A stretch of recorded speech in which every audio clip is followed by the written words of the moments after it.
Man vs. Wild started in 2006, but 10 years before that, in 1996, Bear Grylls was celebrating holidays in Africa with his army friends and had come to Zambia for skydiving.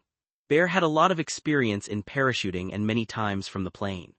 15,000 feet, 10,000 feet, 5,000 feet. After just a few seconds, Bear was only 3,000 feet above the ground, and finally, he opened his parachute. But even after opening the parachute, Bear's speed did not reduce, he was falling rapidly. Bear thought why the speed was not decreasing. This was very strange. At that moment, Bear's eyes went up to his parachute, and there he saw something that made him panic completely. Bear's parachute had not opened properly in the air. Its cords were completely tangled, which caused the Bear fell directly on his back, and the crash was so hard that he felt as if someone had hit a stone on his spine. Even after falling from such a height, he was conscious but could not move and was just lying there. His pain was so intense that he felt death would have been better, but even death was not coming. He cried in pain for a long time until some hours later his friends arrived, put him in a car, and Bear says that his pain had increased so much that he was writhing in pain and fainting repeatedly. When the doctor gave him an injection at the hospital, gradually his pain started to reduce. He started thinking. Then the doctor showed him an X-ray and said, "Bear, 3 of your spinal vertebrae T8, T10 and T12 are broken. These are the strongest bones of the human spine, which are now shattered, and you will never walk again." Hearing this, the young 21-year-old The man who used to climb mountains now could not even go to the bathroom. Bear says that breaking bones by falling with a parachute was not as painful as staying a year in the hospital and enduring the pain of joining those bones in the hospital. This injury had taken away his will to live. He used to say to himself, "How big a fool you are. Instead of panicking, you could have slowly opened the parachute."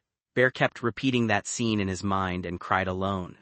Thinking this, he could not sleep at night. Sweating from anxiety, he would faint, his breath would become short. Every night he felt regret, he felt pity for himself and even hated himself. 2 months had passed, but his health was slowly he slipped deeper into depression. Those who knew him thought Bear Grylls was a very positive guy, mentally tough, and would face this problem with courage and positivity. But then one day his eyes fell on a photo of Mount Everest on the wall.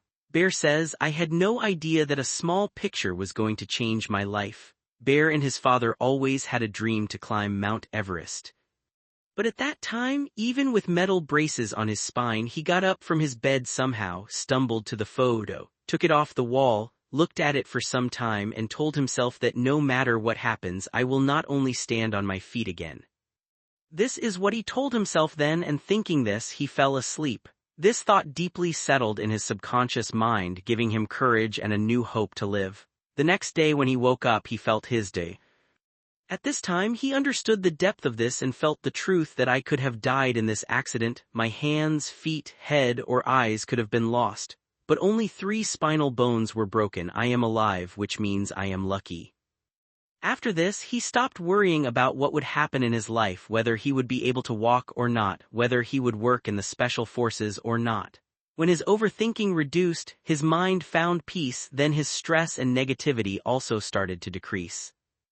Then one day his closest friend told him that birth, death, and rebirth are in God's hands, and this injury was your rebirth. Bear Grylls says that life never gives us a second chance, but if it does, there is no worry about anything, neither about the past nor the future.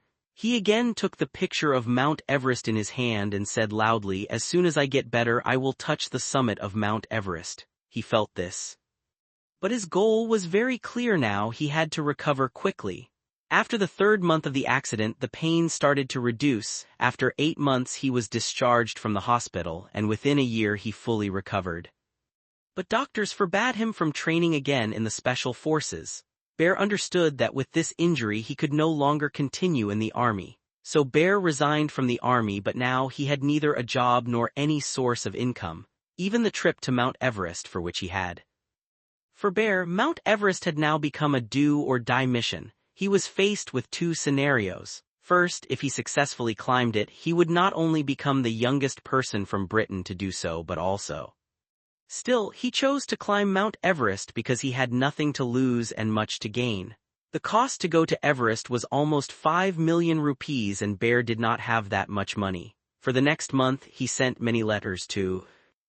Without giving up, he sent one after another, 23 letters to Virgin Group owner Richard Branson, who himself used to do such adventure missions, but he also did not reply. Bear found Richard Branson's address, and then one day while going somewhere, he suddenly saw a company named Davis Langdon and Everest.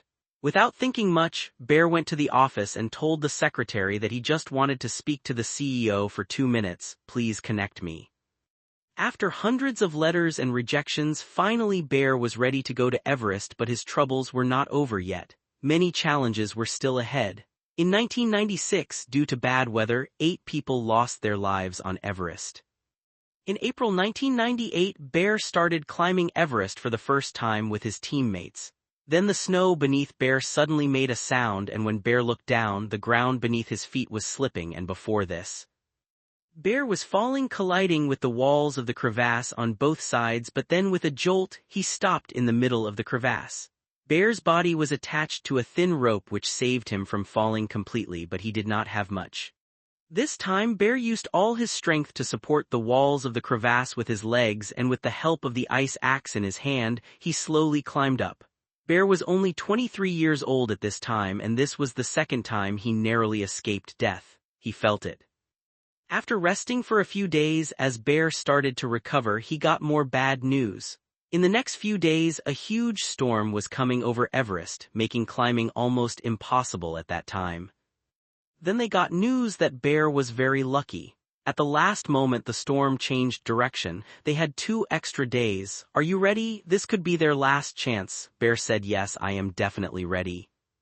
Bear was feeling weak due to illness, but because the weather was good, he put all his energy into this mission and reached Camp 3 in just 5.5 hours. Bear kept telling himself to be patient. Oxygen is so low here that staying for just a short time can cause death, and most of the deaths on Everest happen here. Many dead bodies lay around Bear that had died here a few years ago. Bear. But then he gathered courage and started climbing to the top. He was tired and walking was difficult due to lack of oxygen, but still, he kept going. After 17 hours of climbing on May 16, 1998, 18 months after that parachuting accident, Bear had climbed the highest mountain in the world. At just 23 years of age, Bear Grylls was the youngest British person to climb Everest at that time. He made the impossible. After that, his story became very famous. People invited him as a speaker to seminars, many documentaries were made about him, and finally, Discovery Channel gave him the opportunity that made him world famous. Even today, I feel a lot of pain every day, but what to do? Everyone has to struggle with their pain, and I am grateful that life gave me a chance to live my life in the best way. If any normal person was Bear Grylls, would curse himself and life all his life. But when life hit Bear, he rose back and hit it back. Life, God, nature, whatever you call it, it does not bring you down to break you, it gives pain to. The bigger the pain you have seen, the more discomfort you face, the stronger you become, the more you grow. Bear Grylls says that there is no greater teacher than difficulty and trouble, so sometimes there is injustice, sometimes you make mistakes, but despite this, life is a priceless gift in every situation. When you keep your dreams alive and believe in yourself, life starts supporting you, and then you realize how precious life is. People ask how you achieved so much. What is the secret? Bear says the secret is to keep going. I promised myself that I will live my whole life without fear or hesitation, and that is why, despite so many difficulties, those who ask what are my limits, what can I do and what not, choose this difficult path even if they have to face pain, and others who just play to survive have only one life and still 99. Most people stay stuck in life because even after knowing that cheap things give cheap pleasures which may give some momentary pleasure but never long-term satisfaction, they still cling to those 4 things. House to live in, food on the table, phone, everything. Still, for some reason we have to live the loser's way. That is why Bear Grylls says if you want to come out of sadness and emptiness, be ready to do something big and different. Bear says, through this, you experience daily life. Through this, it is decided how your whole day will go, and the mood is decided by what you do as soon as you wake up. from your morning routine once you know the science behind your daily routine. You can go and see it now or save it to watch later because nothing is more precious than your time and energy. Wish you all the very best. Thank you so much for watching this video.